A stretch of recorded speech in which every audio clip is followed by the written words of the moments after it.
So the snowball of death, right? With anything, a snowball, the analogy goes, you throw a snowball down a hill, it gains speed, it gets bigger, and it creates more havoc as it goes further. So picture this, right? Payroll discrepancy comes up to an agent one time. Maybe that's okay. Hey, they messed up one time. Oftentimes, or sometimes it comes up that it happens again, another paycheck.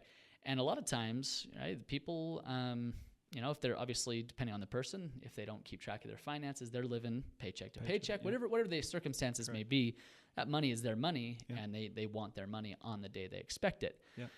And so, discrepancy in a paycheck very well could lead to distrust in the company, and very well could lead to attrition. Right now, there's tons of different things that lead to attrition inside of a contact center. Sure. Supervisors and peers and pressure from a client and non-performance, things like that. But also, to throw it right on top again, payroll discrepancy. So payroll discrepancy leads to attrition.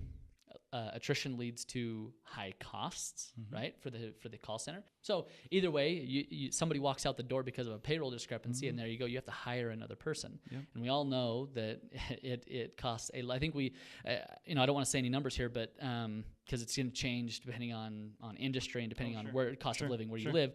But I've heard of upwards of in the larger cities where the payroll is a little bit higher than the cost of living is. To retrain a new agent is costing $2,500. So every time, if even it's one little payroll discrepancy, out walks the agent, and guess what? You have $2,500 right out the door, right? Correct. So payroll discrepancy right to attrition. Attrition leads to high costs, which leads to lower margins, right? Inside of the contact center, the margins are already small. You're trying to make those bigger anyways. Exactly. They're already slim. So high cost, lower margins. And then going back to training new agents, you have high attrition. You have a high number of new hires hitting the floor. Naturally, going to the operations side, you're going to see a dip in performance. Right? New hires come out on the floor. There's a learning curve. I don't care if they're the best agent coming from the best other company, whatever. They come into a new project with a new product to sell or a new customer, a new process. There's going to be a slight learning curve. Right? So automatically, you lose an agent. You have lower performance out on the calling floor, right? Yep. And so that's with performance, but then also performance as a campaign, right? You lose agents, guess what? Your service level just went down, right? Potentially. If you lose enough agents and you have call spikes on certain days.